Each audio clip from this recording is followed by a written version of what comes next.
Yeah, without necessarily trying to create a derivative product, or if you don't want to piggyback off a community that already exists. Yeah, and that's something that is sort of a maybe unintended side effect of having an OA in a system where there are derivative plays built on top of it.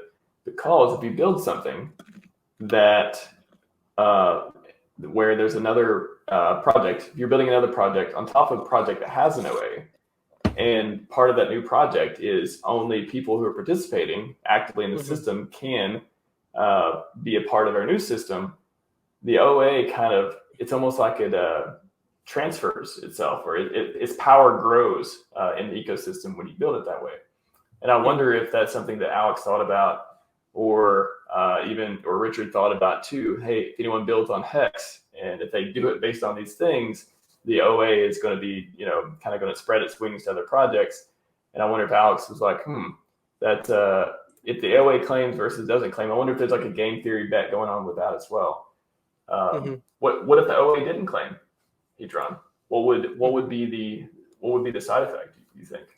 Yeah, well, so some of the daughter addresses of the OA claiming during the launch phase bonus was a really interesting move, because during the launch phase, the SA, the source address, which is the OA-like entity at Hedron, gets a copy of all of those bonuses up front. So it's also able to kind of control the system through a disproportionately large percentage of the supply as well.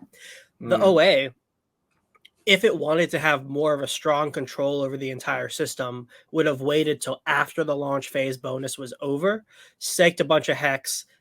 It could just take most of it for a day, and then it would get trillions and trillions of the Hedron. And technically it could still do that, but the fact that it did it before the launch day was an interesting move. And during that time where the OA was claiming its bonuses and minting some of it, there was some communication between the SA and the OA through the proof of benevolence function that was built into the system. So certain amounts of Hedron was burned by the SA through cryptographic cryptic messaging of like the numbers, and they meant certain things. I don't remember exactly what it was, but it was essentially the wallets communicating with each other, and the OA kind of give it like a nod and a wink, like I like what you were doing.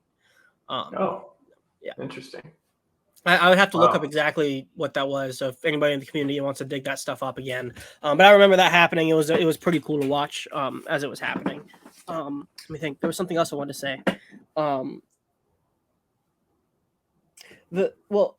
The OA like entity also is really unique to Hex because of its staking feature, and the amount of Hex that can be distributed to the stakers is a function of the amount of Hex that exists because it's inflation. And so the OA controlling a large supply of it liquid and not staking it is actually what allows for some of the high APYs that we get to experience, because there's so many coins that aren't being staked that still exist that aren't hurting the price, yet the value is being transferred to the stakers because it's liquid. And so in a token that doesn't have an inflationary mechanism like Hex, where the value is being transferred from non-stakers to stakers, an OA like entity would, and actually this is kind of to what Hedron is, really only protects price and or provides liquidity, but doesn't necessarily have that extra value transfer that Hex does. Yeah, I just think that, so just if the OA had claimed differently, it would have heavily inflated. It could have heavily inflated the Hedron, right? That's the big deal, that it didn't happen. They was thoughtful enough to not do it in a way that would make everyone's Hedron worth a lot less. Yeah. And here's something that somebody posted. I'll read it off because I liked it a lot, and I pinned this in my message. It's from this guy Cycle Watcher. He's pretty active in the Hedron community. Okay. And I'll just read it off verbatim. If the OA allows Hedron to run, it will give him another token to ratio pump Hex. The more tokens with strong liquidity pools he can develop, the more firepower he can use to pump Hex. Example, using liquidity from Pulse, PLSX, and Hedron pools to pump Hex. The OA is inclined to pump Hex first above other Richard Heart tokens, as he said this many times on stream. Plus, the newer coins will take time to be distributed to the public and set a chart in motion.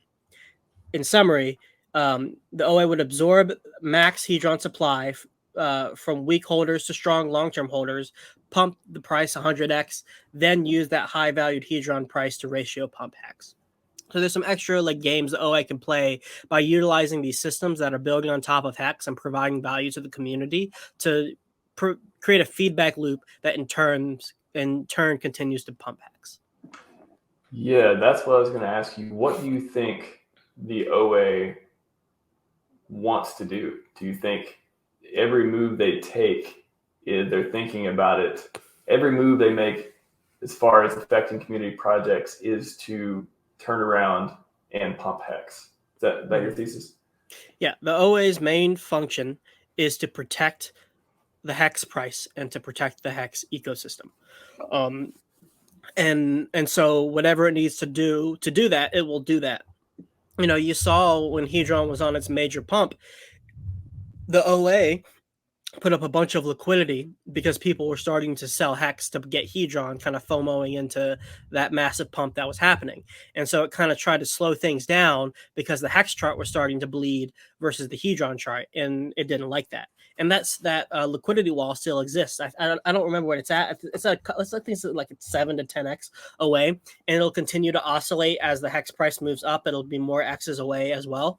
But yeah, like the OA has taken actions to protect the Hex price, even relative to these new projects that are being built on top of it, and that